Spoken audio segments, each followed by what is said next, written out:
মাদক সম্প্রদায়কে আমি অনুরোধ করছি মন্দিরে যাওয়ার জন্য। দলকে বরণ করার যাদের দায়িত্ব রয়েছে তাদেরকে অনুরোধ করছি চালন বাতি নিয়ে দলকে মন্দির থেকে আসরে নিয়ে আসার জন্য।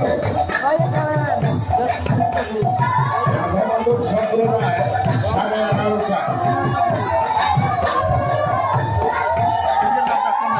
এখন 11:20 বাজে লাবণী রানী সরকার সাথী রানী সরকারকে আমি অনুরোধ করছি চালনবাতি নিয়ে দলকে বরণ করে আসরে নিয়ে আসার জন্য।